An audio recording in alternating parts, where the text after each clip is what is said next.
turn to the teacher. Turn to the teacher. Turn to the teacher. Turn to the teacher. Turn to the teacher.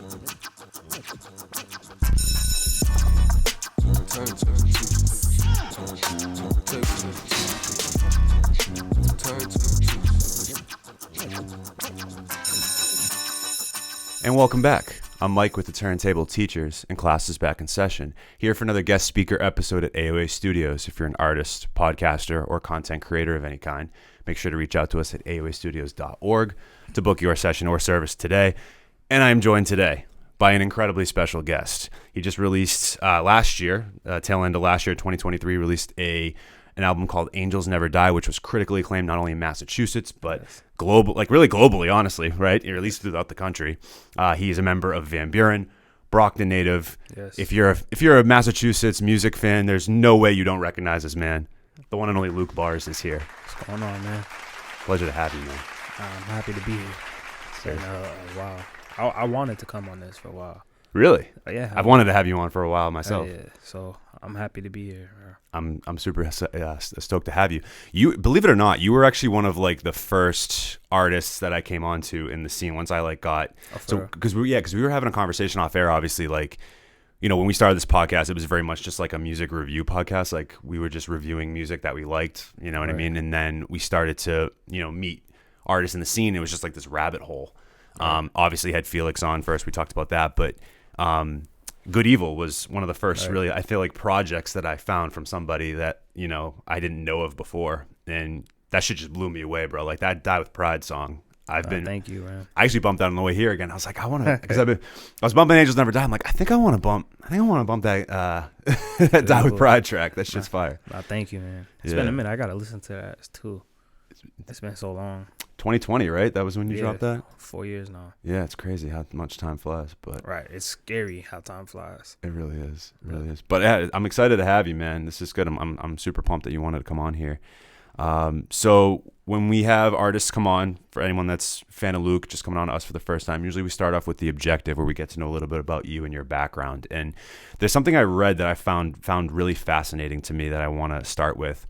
So is it true your mom would have you write poetry or write for punishment when you were a kid? Of course. That's hysterical. So coming from an English teacher's perspective, that's like a dream. Like, I would love to have had you in class and have your mom making you write for punishment. But so I'm curious though, like how that almost turned into like, and how the poetry side of things, because I know that's like something you really started with, and I know you were like, you would freestyle as a kid growing up at school and recess and lunch and certain things like that. So how did all of those things like cultivate you to like really want to be, of course, the artist you are now, but early on? I mean, growing up, first and foremost, there wasn't really like no social media. There wasn't none of that. So growing up, it was really just, it was me and myself and my thoughts. So like, yeah, it started off as punishment, but I kind of ended up enjoying it. Like, basically it would be, I would just sit down and I'd have to write like whatever, like my day. It wasn't those type of punishments where, you know how, you gotta write the same thing over and over. And I knew you were gonna say that. It's not that, but she would make me just write, and I would just write how my day was, just write like my thoughts, and that turned into poetry. But it wasn't really like at that moment, I didn't feed into that energy. Mm-hmm. Like it was just like I didn't care. I was more into sports at the time, right? But it was just crazy, like, cause I forgot about that, but once I got older and I started writing on my own, that memory unlocked. And I was like, oh yeah, I did do that. Oh, it probably came from this. You know what I mean? Mm-hmm. So it started off as like punishment, but it really ended up changing my life. You know what I mean? Because still to this day, like I write a lot. Of course. Like if you come to my studio, you'll see I have notebooks on notebooks, like from raps to just thoughts to, like I'm a writer. Like I just always felt like that since a child. Like even in like school, like I was always great at like essays and stuff like that. You know what I mean? Oh, we would have got along in another bag. I would have loved to have you in class, I'm sure. That's awesome that you were able to like cultivate a love from that, something that, you know, and I like how your mom like framed it. It wasn't, I think you maybe would have felt differently about it had she made you do like the sentence over and over and over again, right? Instead of like the approach of just like, hey, I'm gonna force you to sit down and like write about your day. Like, yeah, that maybe could seem like a punishment, but yeah, clearly it cultivated this whole entire spark something. It definitely did. Is it something? Do you have conversations with your mom still about those things, about that, or not really? I don't even think she remembers. She doesn't remember. I don't think she remembers because my siblings, they didn't have to do that. So if I told her, she'd probably be like, "Oh, I didn't make you do that." Yeah, if I was her, I'd take credit for it. I'd be like, "Hell yeah!" You feel me? She probably won't even remember that. That's wicked funny. Awesome.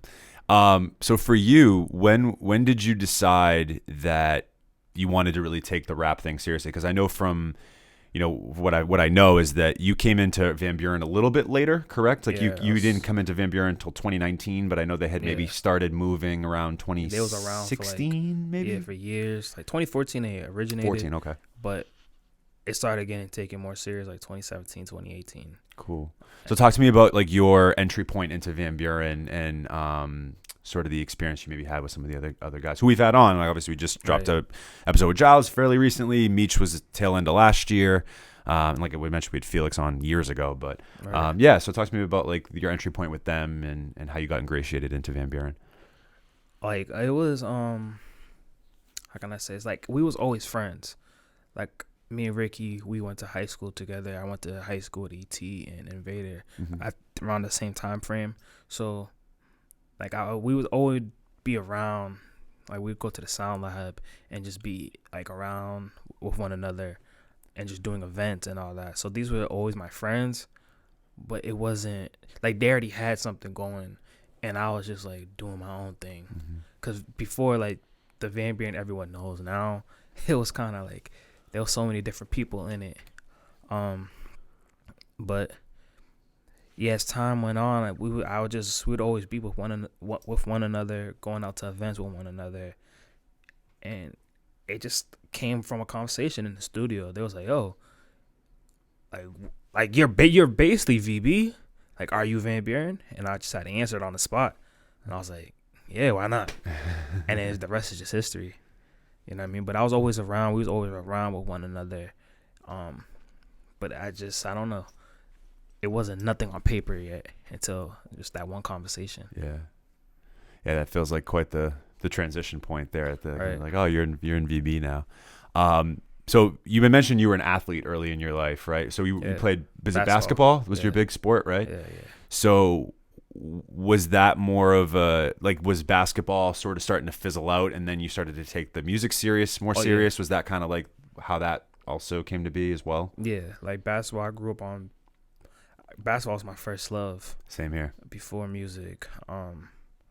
And I'd always flirt with music. Like I said, I would always write. I was a writer and I'd write raps and songs. But I never took it fully serious. It wasn't until I got to high school and like I just didn't make the team. But at that moment, I wasn't sad. I was just like, because I kind of was just falling out of love with it. And then I was like, yo, I felt I didn't make the team, and it was just like a switch. I just like switched everything about myself. I started listening to more music. I started just becoming more in tune with art, and yeah, one day I was just sitting in class. Actually, it was English class. Now I'm thinking about it.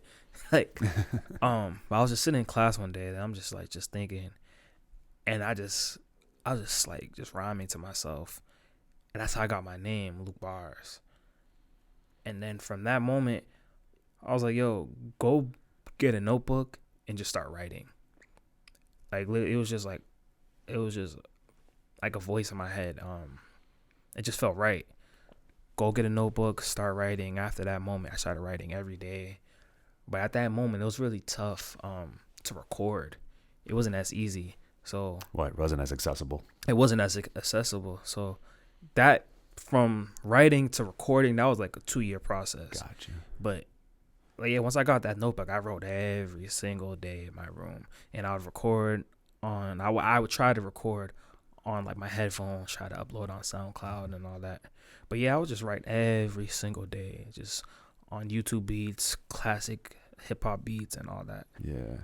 You know what I mean? I mean, that's a great way to start, right? I think if anybody that doesn't have that access to that, like that's a very, at least a good way to just see if you have some type of, I wouldn't even say skill, I would more or less the passion for it, right? Because I feel like that's inevitably, I feel like so many people now, they want to just like for the glitz and glamour, the Instagram post, right? Oh, I want to just like rent this like big studio space and just like see like I'm really doing this. But it's like, I feel like that's where you need to cultivate that first. I feel like that needs to start first rather than just like jumping right into the studio. You know? I was a child, so I had no money, no access to nothing. Mm-hmm. But yeah, it just, I feel like throughout my life, it was always just a spark. It was just always a seed that just grew into something.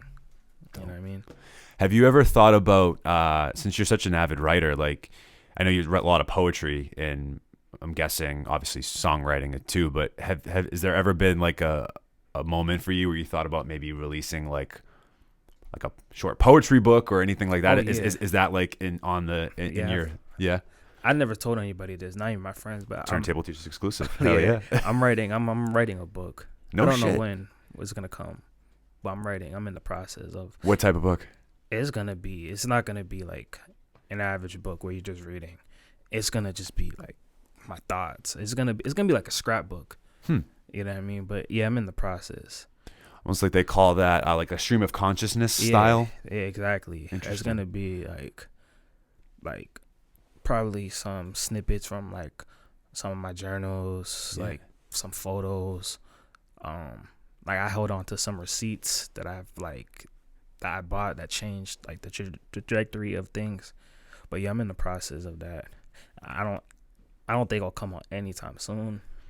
That feels like something maybe like later on in your career. Yeah. For fans of yours or audience that people that like support you to maybe as a thank you to them to kind of get a glimpse of that like early on process. So. But yeah, I definitely will write books like one day.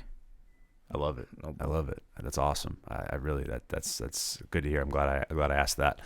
My last question in the objective, because and I asked the same question to Giles and Meech, and I'm super curious. Not to recycle the same question, but I'm just curious on your take with this.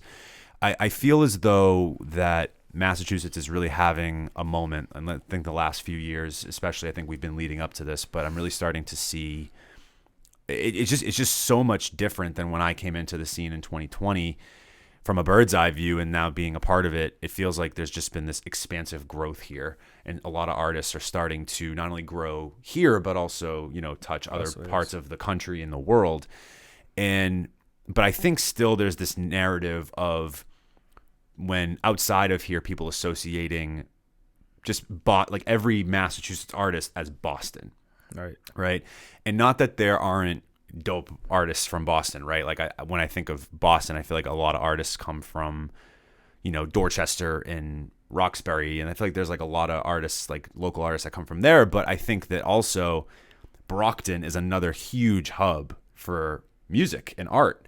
I mean, there's a ton of really dope musicians, not just you guys, but there's a lot of dope artists coming from Brockton. So like, I guess my question is like, what is it about Brockton that makes it such a like an artistic or like brings out that sort of artistic vision in a lot of people? Because again, I feel like Brockton is a spot that has just as many. It bloomed a lot of artists for real. What it is for real, I think just having that underdog approach in so many areas. So one, starting off in Brockton, like when I was in high school, like rapping was not acceptable. Like you would be made fun of for being a rapper. You would be made fun of for being an artist. Yeah, because Brockton's history is really based off of sports. Right. We're called the City of Champions. So football, mainly football, but basketball and all these different things. But Brockton was a sports city.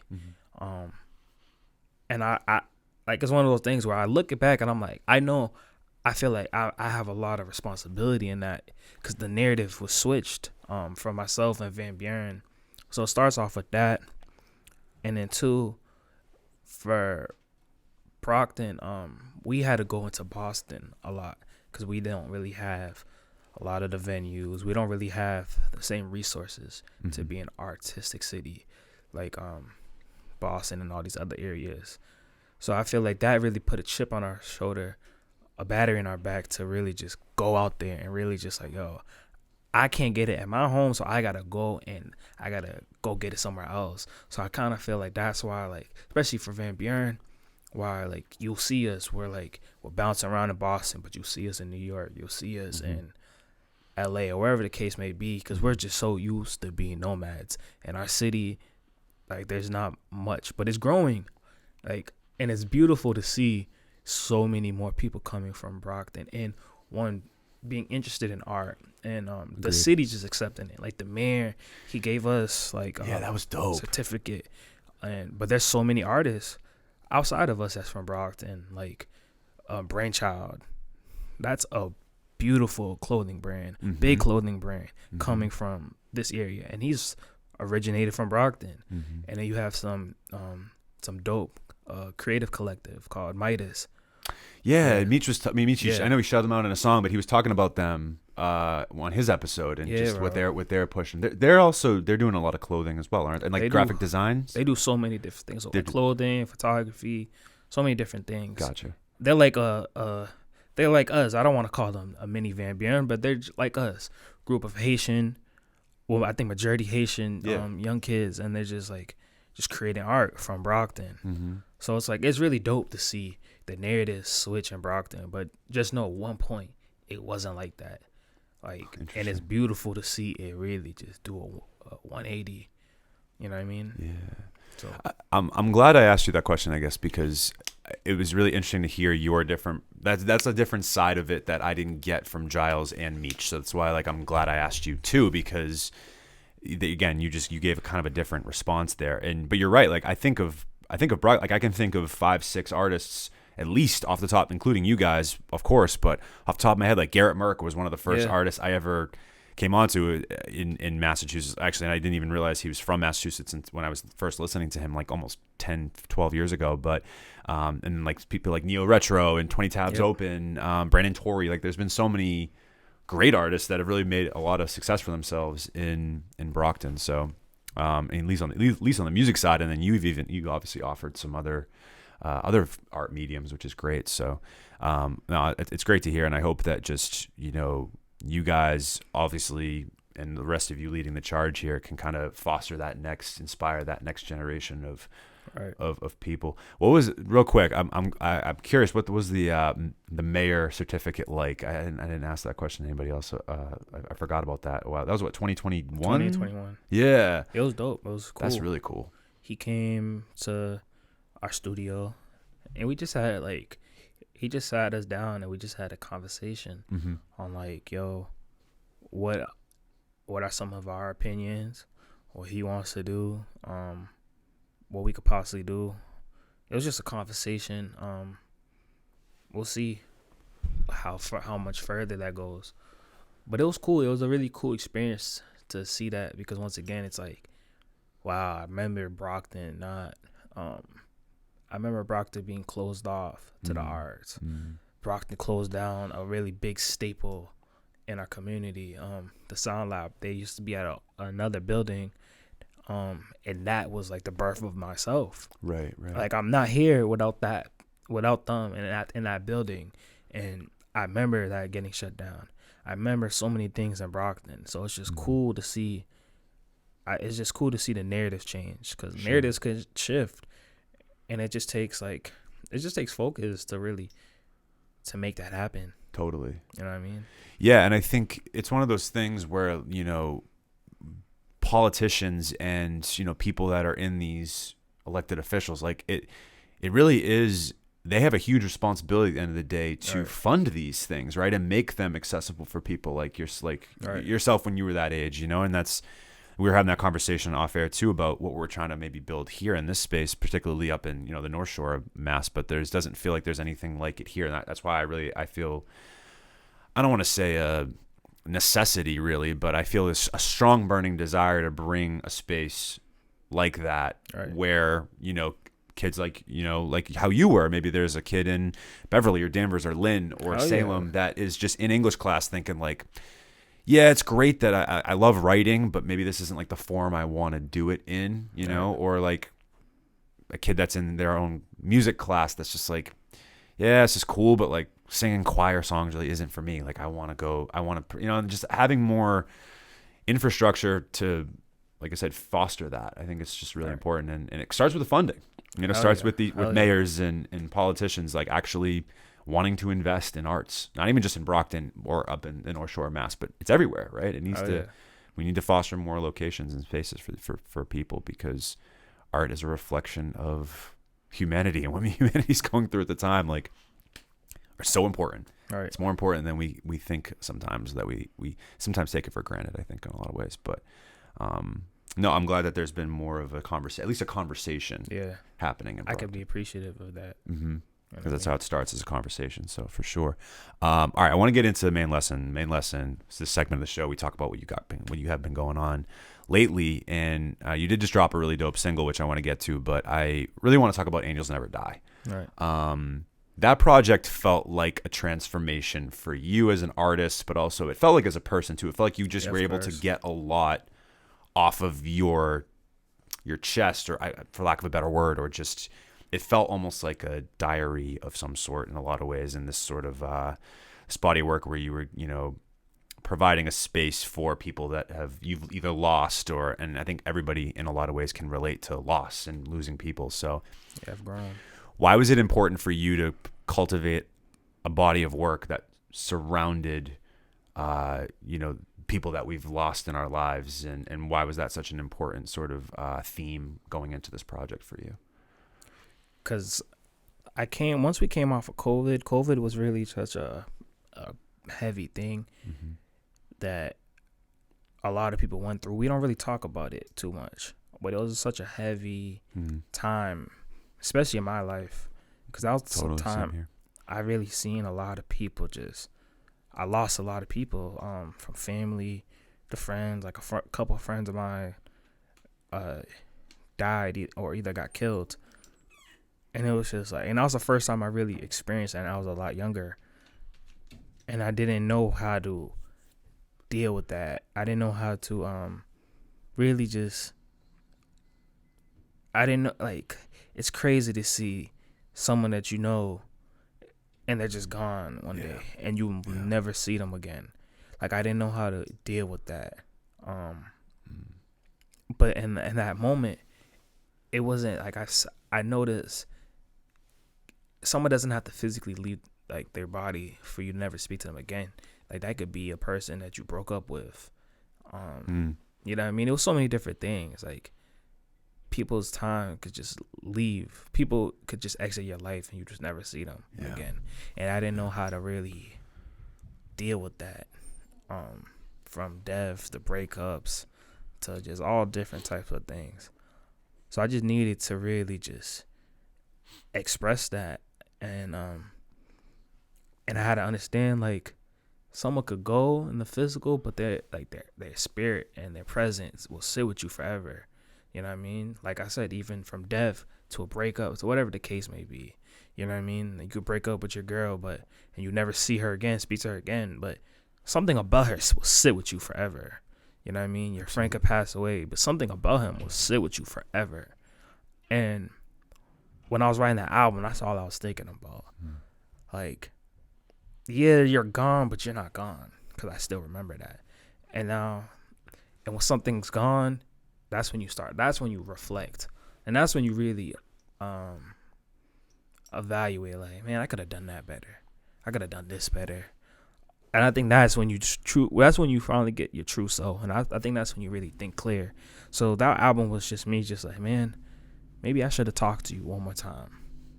Maybe I was thinking about you. Maybe I should have reached out. Maybe I should have done this. I could have done that. So yeah, it was really just a lot of reflecting.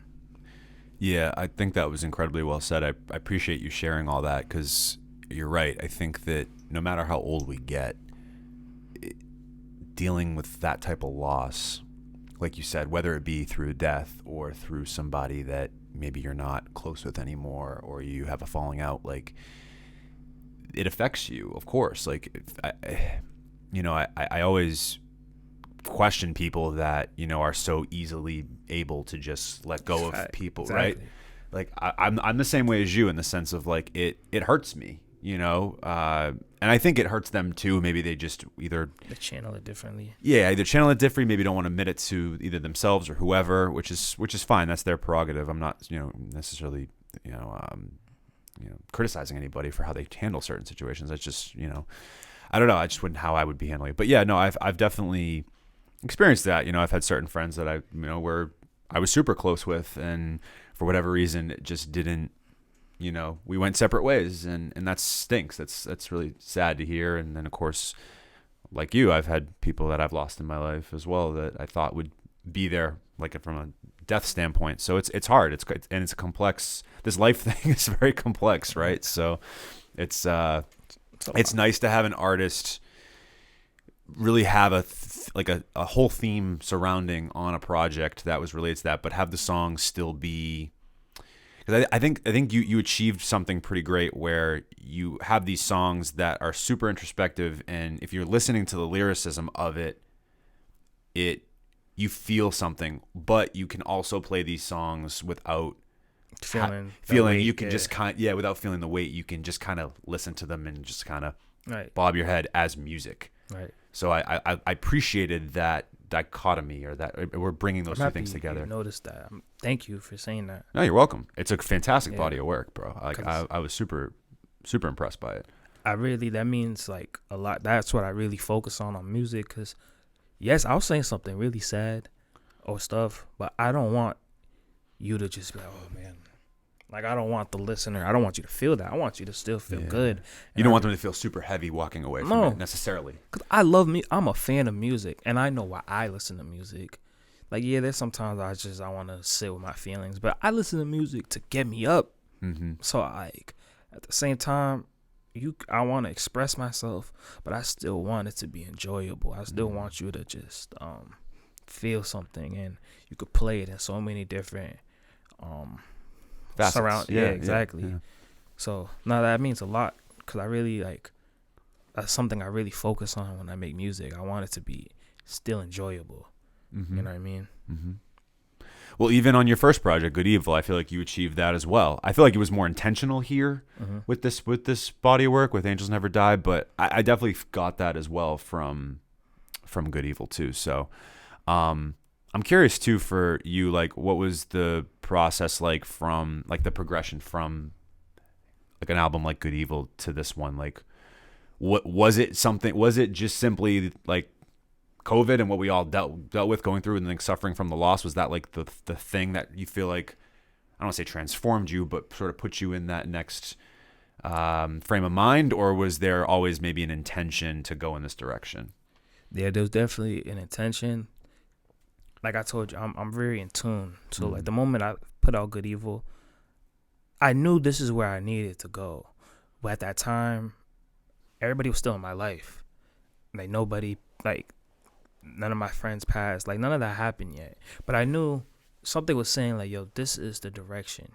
You have to dive deeper. You got to talk about something like this. Mm-hmm. But at that moment, I just let life happen. Like I wasn't trying to force it. And I just let life play out, and unfortunately certain things happen. Right. And when it did happen, I was like, man, I kind of knew, something told me like that was gonna play out like that. And so from the moment like parents were passing, I was breaking up, and I just let life. I just sat with myself. I didn't go straight to the studio. Like I just sat with myself. Like I grew. I changed my narrative, I changed my thought process, and I just let life play. And I feel like for Angels Never Die, like one of the biggest things that helped me make that album was I was just really in tune with the world. I was going outside, I was seeing different things. I was traveling, I was talking to so many different people, I was eating so many different foods, talking to so many different women. I was just growing. And I feel like that's what really helped me like make that album. That's why I feel it was so different, because my process was so different. Whereas Good Evil, I was younger, so I was really still trying to find my sound and find who I was. So I was locked in the studio. Like I just wouldn't leave. I was in the studio all day, every day. Angels Never Die, I was in the studio a lot, but for like that album was really made in like 3 days. You were out living life. I was living life, yeah. and I got what I needed, and I really made that album in like 3 days. Like obviously there was some songs that was like 1 or 2 songs that I had already, but for the most part, majority of that album was just made in like a week span. Because I was just, life just hit me. I got what I needed. I said, I bet. I love that sentiment so much. A thought came to me, kind of what you're talking about, because I feel as though in this culture we really, I think, hold on a pedestal people that are constantly grinding and constantly like working at a goal, and like that. I think that matters. That's important, right? But we can't forget to live too, Right. and it almost feels as though by you going out and living, it made that process so much natural and easier, rather than trying to sit in the studio and be like, I got to make this album, I got to force it. You went out, you experienced, and then it perpetuated you to be able to actually sit down and create this from your experience. And that's incredible to me. Like, I think that's, if anyone takes anything away from this conversation, I hope it's that, right? It's just to like not forget to go freaking live, you know what I mean? Go experience. The work's always going to get there. Right. Be there. It's funny, like right before you got here, myself and my business partner Zafir, we were talking about like we want to really, as a group, as a collective of, you know, for our studio and the artists and the people that we work with, like we really want to go do like a retreat. We want to go, you know, rent an Airbnb somewhere in, you know, New Hampshire or wherever, right, or Maine, and just like go on vacation kind of, but like bring notebooks and bring a mic and, you know what I mean, and some instruments, and just like see if we can like create, you know, and just like being in a different place, you know, not having pressure on it necessarily, but just like, oh, what might inspire, you know what I mean? And I think like when you change your scenery, you change the way your workflow. Like I think that totally, from time to time, that can like really, I think, help with all that process. Like I'm still in the studio very often, of course, but I definitely had to just live life and just do certain things, because although I'm living, I'm inspired by the world. So like in those moments, I'm taking everything in. And mind you, like I said, I write a lot. Of course, so I would write those. So you're always right. So you're always right. Yeah. You're always probably bringing a notebook wherever you go, and you're writing. So I'm memorizing all these memories. If they was really good, I'm sitting with it. Yeah. And then it just comes out what it needs to. But yeah, like my process is really, it shifts like every time I make a new album. But it's a lot different now. Like there's times where I probably won't go to the studio. I probably won't make a song for a month or 2. And I'm not pressed. I'm not scared, because I know when it's time to lock in, you'll be able to. It's just boom. Yeah. Like I just make it. I just create it so fast. So now I just been putting a lot more emphasis on just living life, because I'm an artist. You gotta talk about things. You gotta see things. You gotta experience things. You gotta experience things to have something to talk about as well. Exactly. You know what I mean? Like you gotta just go. You gotta enjoy life. So that's really helped me in the last year. So really not putting so much pressure on myself, because Good Evil, I was young, so, and I really put a lot of pressure on myself to make that album. And I'm happy, because that helped me become the artist I am today. For sure. But for sure. Yeah, nowadays I'm definitely I'm outside. It may not seem like it. Like my outside is different compared to so many people. You know what I mean? I don't like to party too much. No, that's fine. No, you feel me? But that's cool. You don't need to. I don't feel like I'm not a big partier myself either. Like I'm the type of person, like I'll go out, like maybe have a drink, but I'm not one that's like, I don't value that anymore. From that standpoint, it just doesn't do anything for me personally, you know? Right.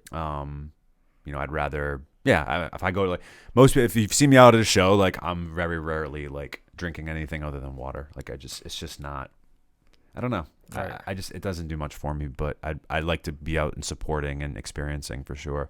And that's actually where we met. You popped out to the last show that I had thrown in, with B Cave over in, at the Middle East Fire Inside. And that was dope to actually finally meet you there. Right. It was a good show. I enjoyed it. Thank you. I appreciate it. Yeah, no, Meech was fantastic. Obviously, Amanda Shea and Bensels and Nali, and the list goes on with that show. Is really, really great experience. Glad you were able to pop out. New single, Flawless. I know you're kind of now you said you're kind of in your single bag now. You're kind of just be dropping some loosies and just some vibes. And I really liked this one as well. I thought the beat was fantastic. I loved how like almost soulful it was, but you still had that Luke Bars feel to it. So, what's like kind of the next? Is this sort of the next sonic direction you're going in, or is there like is there not to say a theme for some of these songs, or are these just kind of be more moments in time? Is that like kind of your thought process with the singles? Yeah, definitely just moment in time. Like Flawless, that was definitely a moment in time when I made that song. You've been teasing that song for a little while too, right? I feel like there was posts like from like middle of 2023 where you were like kind of teasing it a little bit. That for a little bit. Seeing, like testing the water, because music has really shifted in the last year from like just digital content. So I was really just trying to see like, yo, what's the energy for like this, and just really trying to refigure out my structure and all that. Yeah, you know what I mean. Like it really did a 360 on everybody. You know what I mean? So everyone's just figuring it out again. Yeah. Did you? Not to jump back to Angels Never Die, but another question dawned on me. Did you? Because we forgot to mention that like. I kind of mentioned it earlier, but you had a ton of great critical acclaim basically for Angels Never Die, and it wasn't even just from Massachusetts outlets. Like there were a lot of like very major outlets. I think Pitchfork was one of them that gave you some love for that, and probably a ton more. But was there? It doesn't strike me as, I feel like I already know the answer, but was there any sort of pressure, or is there? Do you feel it now coming off of a project like Angels Never Die, which obviously was nominated at the Boston Music Awards, like I'm just remembering now. So there's like a lot of acclaim, I feel like, in a lot of ways you've gotten. Do you feel like an added sense of pressure to like follow that up with strong work, or are you just now in this mode of, I don't want to say going with the flow, but because it feels like from my standpoint, from hearing you talk, experiencing and then going back in the studio, and that feels like a good, almost like workflow for you now. Is that trying to maybe block out the noise, like appreciate the noise but not really take it to heart as much? And I don't feel pressure at all. Good. When I was making Angel Never Die, I did not really from everyone, but it was more so like, man, if I can make another great album, then I'll be alright. And I did that. So after that I was like, I'll be good. Especially now, like obviously there's moments where I could be in my head. Obviously, I'm human, but of course. But yeah, for the most part, no, there's no pressure. Like I'm just creating. I'm just making art. Yeah, it's different. It's different now. Like I just grew. I've grown a lot. I've gotten older, and I just view this music. I just view art differently now, and it's just something that I embody. It's like water. Like you're not thinking like, damn, I gotta drink some water today. You would just you're just gonna do it. You just do it, and that's what just music feels like now. Like for me, I'm just like, I just do it. I do it, and I know I do it great. So that's it. Awesome. I don't gotta think. I don't have to think too much, and it's like I'm very honest with myself, so I can know, oh, this is okay. This is but I know, okay, that's really good. So yeah, I stopped being a critic to myself. Yeah, it's gotta be freeing in a lot of ways. It is. It was challenging. It's not easy. No, it totally isn't. It's not easy because this is your art, and I'm still, like I said, I'm still picky, but I'm not stressing it. Right. I don't want. It's not meant to be stressed. You know what I mean? Like I picked up a lot of inspiration from, like, especially the younger artists, like, the Ken Carsons and the Playboy Cardis, and I'm inspired by them from like how they're just free. They look really free when they're creating. They're not stressing it. They're just like, it don't feel like they're overthinking it. If it's good, it's good. If it's not, it's not. And I picked up a lot from that, and just being around, like I said, just traveling a lot and going to different sessions and just seeing artists way bigger than me and just seeing their process. Mm-hmm. It's like going to see Brent Faiyaz's process, and it's just like, oh, you do that too? I do the same thing. So it's like, if you do that and I do that and you're here, I could get, you know what I mean? For sure. You just pick up inspiration from people, and sure. you just see people along the way, and they do the same things you do. So it's just real. It's just like, Yeah. you know what I mean? I appreciate that you said like taking, I don't want to say inspiration. You know, you did say it. Taking like almost inspiration and appreciating younger artists that come in, because I feel like there's this, sometimes with older artists, there's this, I don't want to say resistance to embrace newer, like up and coming artists, but I think that's a great mentality to have, because there's something to always learn, right? Oh yeah. I always said to myself, if I ever get to the point in my life where I'm like, oh, I've learned enough, I don't need to learn anymore, like I need a reality check, because I don't ever want to get to that place in my head where I'm like, oh yeah, I've learned everything I need to learn. Like, no, I'm learning till the fucking day that I die, bro. Like that's what I hope I keep that, you know, reminding myself of that. And I think that that's an important sentiment. And I'm glad you're bringing that up. Yeah, I'm around a lot of children, so they keep me like with that energy. Yeah. Like I have a nephew who's 2 years old, and I have two younger siblings who's in high school. Okay. So I'm around kids. Right. It hasn't left me. Huh. It hasn't left my body yet. Interesting. You know what I mean? It's got to be helpful in some ways too, where you can maybe throw a song by your younger siblings, be like, yeah, you think this is good? Like, do you think because, you know, it's good to test the waters of some of the younger groups, you know? It's cool.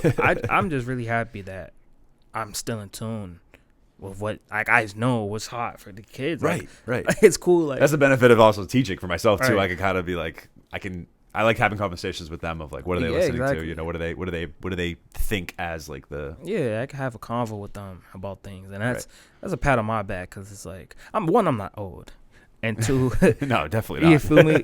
But two, it's just like, oh, I'm still. You gotta stay in tune. You still gotta know. Mm-hmm.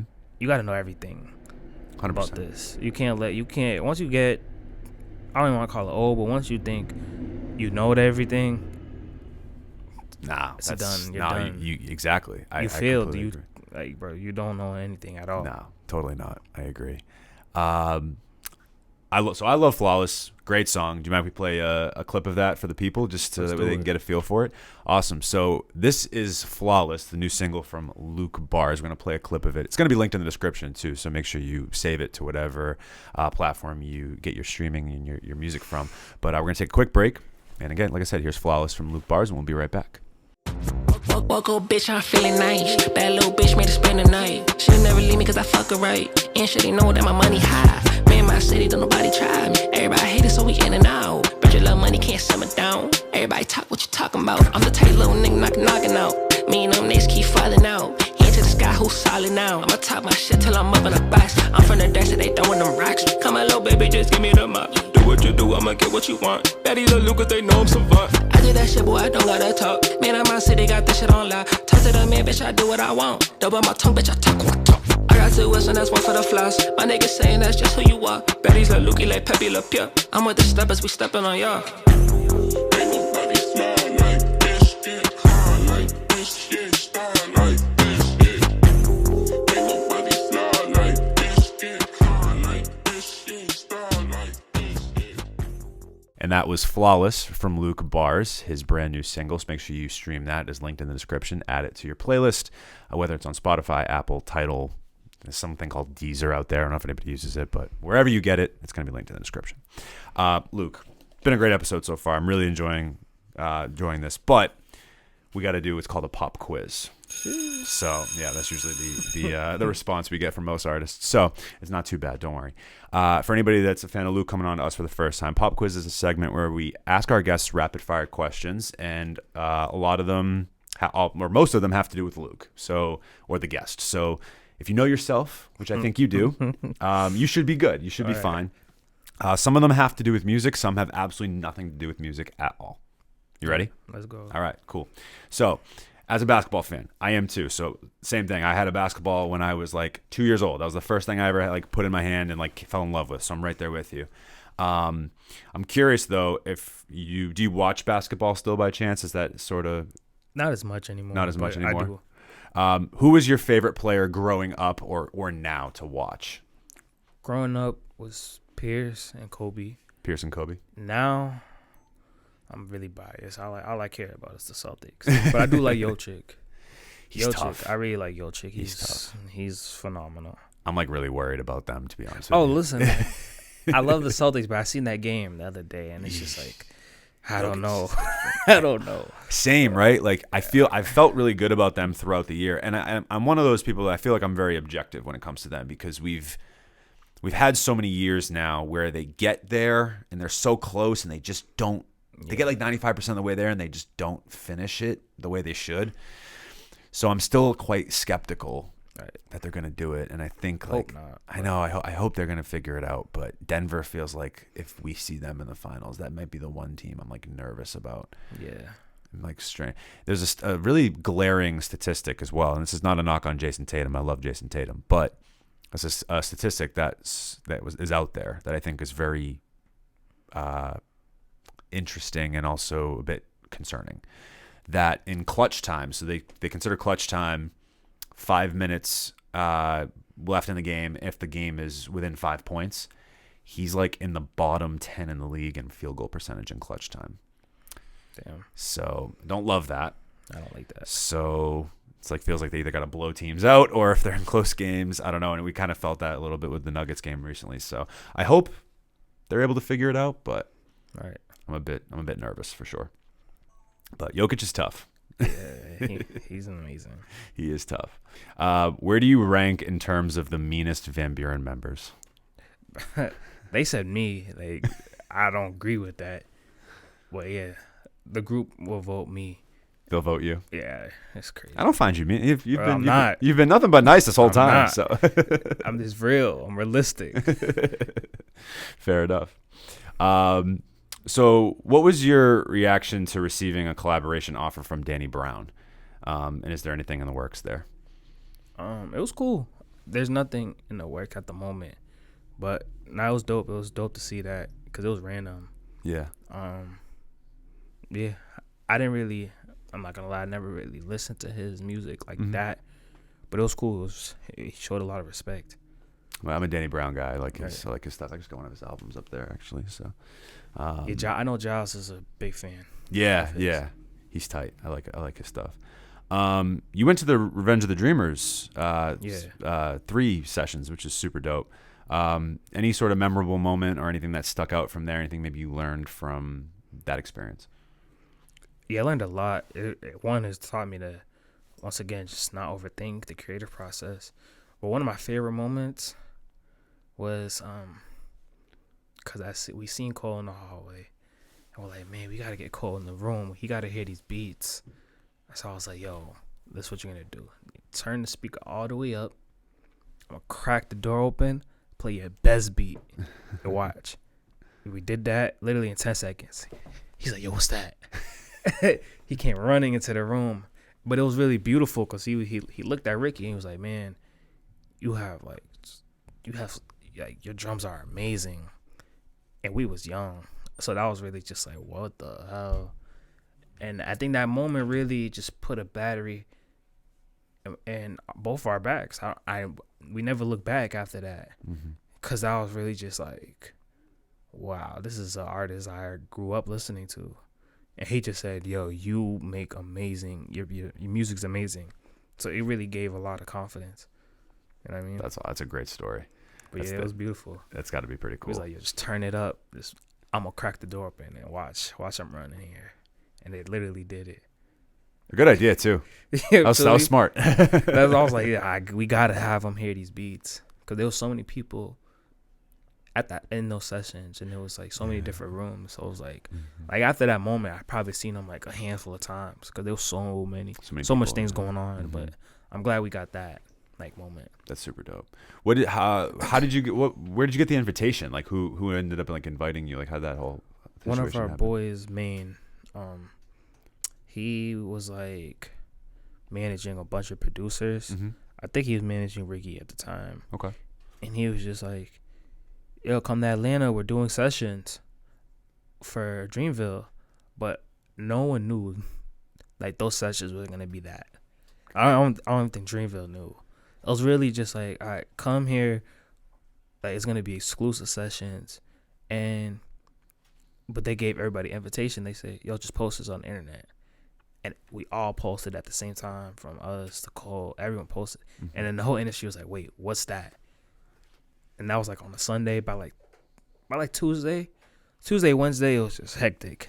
Yeah. Everybody, DJ Khaled, Rick Ross, T.I., Akon, everybody in Akon, there. Everybody and their mom was there, bro. That's pretty cool. Yeah, I mean, That's got to, like you said, that definitely put a battery. never battery went in your back. bag, but it's awesome. It's got to be validating too to have Cole walk in and be like, "Hey, what you guys are doing is dope." That's awesome. Cool story. Really, really cool story. So you've had a couple of brand recognition and like, I don't say sponsorship, but like opportunities with Converse. I know you like even designed a shoe for Angels Never Die with them, which is super dope. That's awesome. Got to do that, and then the Bodega clothing brand as well. Which brand would you love to be associated with that you haven't been able to yet, and why that brand? I would love to work with Nike. I worked within the company, but I haven't worked with them yet. Mm-hmm. That would be a big goal. We recently, myself and Van Buren, we recently just did a campaign, like literally the other day, that's coming out. Hopefully by the time this interview comes out, it'll come out. I'm sure, yeah. So, but yeah, Nike. I would love to work with Nike. Cool. And Jordan, but really Nike. Dope. You strike me as somebody that likes fashion. Yeah. Definitely. It feels that way. What's like a staple item in your closet that you couldn't live without? Right now, this. Yeah. Because this is something like I made, me and my friends, we made. Oh, dope. Me and my team. And it was just like, it just came out how I envisioned it. Because I wear hats a lot. Mm-hmm. And I really wanted to make a beanie. And it really just came out how I wanted it to. And people love it. People really was like, I couldn't even sell it properly how I wanted it to. Like I didn't even have a chance to really have a whole campaign and all that for it, because I just posted it on my story, and people said, "Yo, I want it now."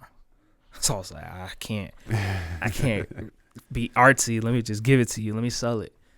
But yeah, that was definitely this is definitely my favorite piece I got right now. Dope. That's awesome.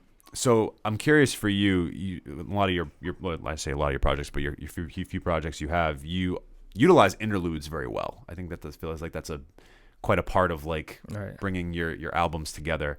And I feel like a lot of times you use voicemails, like especially on Good Evil, you use a lot of voicemails. So what makes voicemails in particular, I know you're not the only artist that's ever done this, but what do you think makes a voicemail like a great or makes them so effective as an interlude? I think what it is, because a lot of those voices that you hear, these are real like things that people have told me, especially on Angels Never Die. Mm-hmm. Like those are both of those interludes were homies of mine. Right. E, who's in Van Buren, mm-hmm. Vlad, who's Giles' older brother. Mm-hmm. These are stories that like I've been in the studio and we've had, and when I was making the album, like it just came back to me, and I was like, man, I remember my friend told me he almost died. I remember he was like 8 years old. Someone came to him with a gun, shot the whole car up, but he literally just dodged a bullet by us. You know what I mean? Yeah. And I'm just like, whoa, like I gotta like. He felt comfortable enough to tell me, and I know that'll probably help him, like get that off his chest. So that was definitely my favorite part about the album, because it wasn't just like I wasn't just letting these things off of mine. My friends were able to let that off. You know what I mean? They probably haven't told so many. They probably haven't told a lot of people that. You know what I mean? Right. So it felt good. That's awesome. So, but yeah, a lot of those, like every single last voicemail is something real from all my albums. Yeah, I feel like a lot of ways it pulls your not even just your albums, but I feel like it pulls a lot of albums together, like those real moments in time. I know, like historically speaking, especially in hip hop, like the Good Kid, Mad City interludes are always like talked about. Do you have an album that you feel like has like really effective interludes, or like maybe the best interludes, or like a particular project that you can think of off the top of your head that uses interludes effectively or the best in your opinion? Kendrick, obviously. Yep. With a lot of his albums. Mm-hmm. Even To Pimp a Butterfly had some good ones too. Kanye. Like that trilogy he was doing. Yeah. I think Drake does a lot of good interludes. Mm. Like I like how he does his like for mine particularly on my album, I was really inspired by Vince Staples. Ooh, yeah. Have you seen his show by chance? I haven't finished it, but it's really good. It's good, yeah. It's really good. It's quirky, it's different. I like it. I like it. Same. But I forget what album it was, but I was inspired. I got inspiration from there. Was it It was. I don't want to call it Ramona Park if it was Big wrong. Fish Theory. Big Fish Theory. Yeah. Yeah, that was a good that was a little more experimental. Yeah, exactly. That was like one of his more like left field sort of projects. He inspires me a lot musically. Mm. You know what I mean? Yeah. I like Vince. Oh, Vince is great. He's super underrated. All right, that was Pop Quiz. Great job, Luke. You killed it. So I'm curious. You've mentioned this before, being inspired by, and this maybe in a different interview that I read, and I've mentioned this same thing many times on this podcast. People that are like listeners of ours are probably getting sick of me hearing me say this. But you had said like you were inspired by Tyler the Creator's intention to like never make the same album twice or never make like the similar style music twice. I personally agree with that. I think that's fantastic. Like I've always, what I've appreciated about Tyler is just the fact that he's always said, you know, if you want to go listen to Igor, go listen to Igor. Like I'm never going to make another Igor. I'm never going to make another Goblin. Things like that. So it sounds like maybe in a lot of ways you agree with that. And how do you kind of take that sort of theme, I guess, and like reflect that back onto yourself and your own artistry, or how do you maybe intend to going forward? Cause my art is really directed, like it's what's the word? It's really close to me as a human. Mm-hmm. So it's like what you're getting from my art is what you're getting from me as a person. Mm-hmm.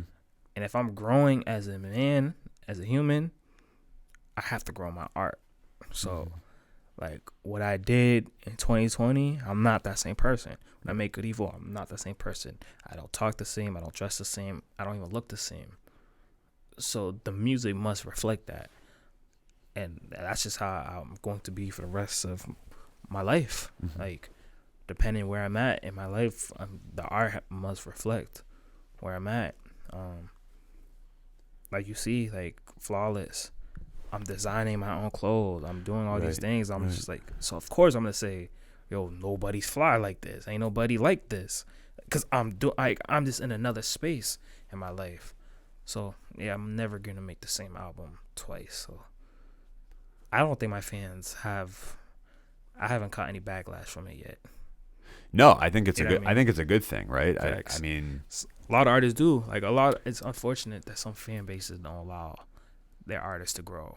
So yo, you have to do this, or we missed that. Like I'm letting people know you're not. Like, don't even say that to me. No, I think it's a great thing, right? I mean, I even feel as though this is just dawning on me. Like someone like T-Pain, for example, I feel like got caught into that, right? Like you almost seeing it now where like he's not singing with the auto-tune anymore, right? I almost feel like his fans, like that was like his staple sound, and he felt like he had to like keep that, but it's like, oh no, he can like actually sing without the auto-tune, and like you know what I mean? So it feels like now he's more intentional with that, but you're right. I feel like you can be almost, I don't want to say shackled by your fans, but that's if they're looking for a specific sound. But I don't know, maybe as music listeners though, I think we all need to be open to the idea that, like you said, we're all evolving human beings. Everyone's changing. Like you can't expect that you're going to be in the same mindset in 2024 that you were when you were making Good Evil in 2018 and 2019. Like that's impossible. Like how can you even? You can't. No, definitely not. You can't. I like it. I just have two last questions for you before we get to the final segment of the show. I had it seems like where Van Buren is currently, like you guys, still create together in facets when it makes sense, but you're all really pushing that, your solo careers now. So for you personally, not speaking for anybody else, but why do you think it's really important for you guys to start to branch out and really establish yourselves as, solo artists after like the really, I think, very successful run you've had so far as a collective? All right. I think we just didn't, like I said earlier, you don't ever want to get people too comfortable with who you are. people just say, yo, this is you. We have to grow. And I think we were just growing as artists, and we don't want to, we still have so much more to do. We don't want to make people just say, okay, this is you, this is who you are going to be forever. We still are. We still do things together, and we will never stop. You know what I mean? We have music lately coming. Mm-hmm. But is we have to establish ourselves as an artist just as much. You know what I mean? And I think we're finally figuring out the balance between it. This is going to be a good year. It already has been. Like there's a lot in the vault from a lot of people. And Vader just dropped the record yesterday. I dropped the record like last week. And we're still establishing. There's gonna be a new Buren record like any moment now. So yeah, man. It's just the balance.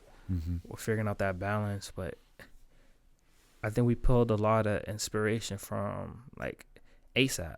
I think ASAP definitely, they really mastered that, where they was able to be a collective while having their own. Right. Because we're a collective, but we still have different things that interest us. And we still have different things that's like where we're trying to take it. Like I might try to go here, but you might try to go here. And sometimes that doesn't always align.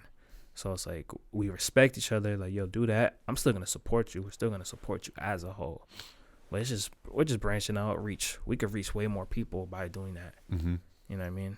Yeah, no, it makes total sense. I like that that comparison with ASAP, because I feel like they're one of the few collectives that have said, okay, yeah, like we're gonna come together when it makes sense and when we feel like it's necessary, but then we can all still kind of do our own things like individually as well, and like it not necessarily like reflect on each other as like a negative thing. You know what I mean? Like I feel like a lot of like collectives that I particularly really like Brockhampton, for example, like they broke up. They're just like, we're done. We're not like a collective anymore. We're all going off on our solo careers. So, and that stinks to hear that maybe at some point they'll come back, but, we're also genuinely friends, I think.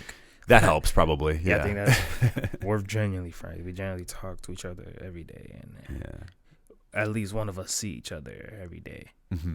You know what I mean? Right. So I think that's what helps, and we grew up with one another. Yeah, that's gotta definitely help. And you guys have that rapport. You had that rapport before the music even really became a thing, but like became like a really established thing. So right. Sweet. So you'd mentioned off air. I want to bring this up too, because you said you're going down to Virginia Tech to perform, which is super dope. What else is in Luke Bars's future for 2024? Like other than obviously the Virginia Tech show, if you want to talk about that, but anything else you're willing to share or can share, that any fans of yours or new fans potentially can expect from you in 2024? Just a lot of music. Definitely a lot of more music that I have in the past. Just more like just gonna be dropping a lot. I have so much in the vault, and I'm just always constantly creating. I just want to show people what I'm on. Obviously a lot of shows. We're booking the shows right now. Some campaigns. I'm building out this clothing brand. I'm really excited for that. Awesome. Luke Soleil. What is it called? Luke Soleil. Ooh. Yeah. I mean, that's dope. So you're gonna see a lot of that, just as much as the music this year, but just a lot more. Just showing people what I got, what I have in the vault. I have so much. Me and my guys, we're working. Like we work every day. We work consistently. So just broadcasting that. Sweet. You know what I mean? Well, it's been awesome to watch you guys' growth over the last few years, and I'm excited to continue watching and supporting you guys, because you guys are a special group, and you're all great dudes. Like it's nice to it's refreshing for you guys to all just be so chill. You know what I mean? It's been a pleasure having all you guys in here. I got a few left apparently. Ricky and Veda, we'll get you guys down here soon. Right. Would love that.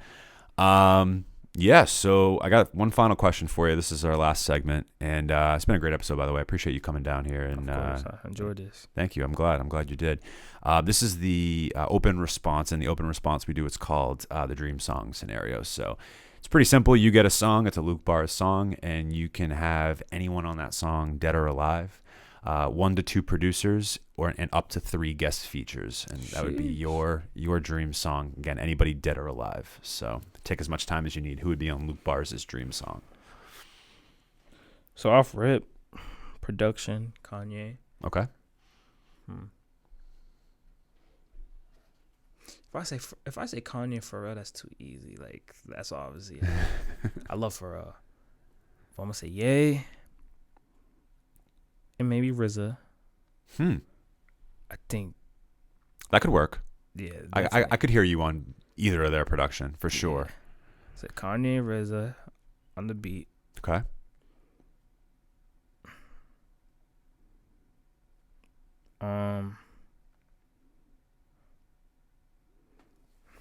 That's crazy.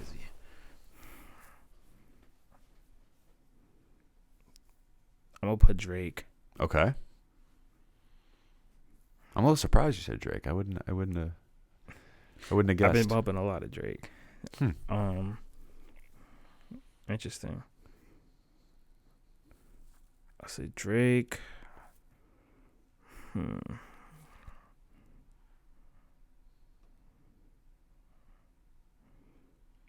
We finally stumped him with a question. Yeah, I'm stuck. I'm trying to make a hit. Take it. Oh yeah, make a clearly, really I good can hear record. it. Yeah, you already got Kanye and RZA and Drake involved. I mean, we're only going up from here at this point. I'm trying to make a really big record. I'm trying to think what woman would sound good on this. Yeah, well, female vocals would sound nice on this. If I'm trying to get freaky, like do something different, I'm gonna put Drake. For some reason, I want to say Khalees. I feel like if I'm trying to make something crazy. Khalees, huh? Yeah. I don't think we've ever gotten Khalees on here. That's what I'm saying. I don't think anyone's ever mentioned her. Cause would it be? I like Ye's. I like his R&B beats, so it'll definitely be kind of like something towards that realm. Sure. A little. So yeah, probably me, Drake, Khalees. Low-key, yeah, it might be that. Yeah, It's different. I'm trying to make something different right now. that is very again. Khalees is a curveball. I think that's a little left field, but I think it could work. Cause yeah, I probably want some vocals. Yeah, Woman vocals on that. dope. Yeah. Well, Luke Bars featuring Drake and Khalees, production from Kanye West and RZA. We're gonna manifest it, hopefully someday. Facts. It's so crazy, but you know what I mean. But yeah, that would be cool. Hey, like I said, we're gonna manifest it. We'll see what Right. happens. Luke Bars, everyone. It's been an excellent episode. Really appreciate you coming down here. Of course, seriously, it means a lot that you took the time to come down. Now that's all that's left to do is just plug away. Where can the people find you, and anyone else you want to shout out or anything else you want to say? Feel free. Now's your time. You can find me at Luke Bars, LUKEBARS on everything, Instagram, TikTok, whatever. Van Buren, we coming. Luke Soleil, we coming. It's gonna be a good year. Appreciate Feel it. me? Awesome. I love it. If you're a fan of Luke Bars, just coming on to us for the first time, you can find us at Turntable Teachers on Instagram, TikTok, and then hit up our website, turntableteachers.com. And as always, if you're an artist, podcaster, or content creator of any kind, make sure to reach out to us at aoastudios.org to book your session or service today. Once again, Sir. Luke Bars. Thank you, man. Really appreciate you. Thank you. I'm excited for all you guys, especially you. And yeah, like I said, I can't thank you enough for coming down. I appreciate that. I'm always in your guys' corner for sure. No question about that. So, Thank you, Ryan. you're welcome. Well, as always, I'm Mike. That's Luke Bars with the Turntable Teachers, and class is officially dismissed. Turntable.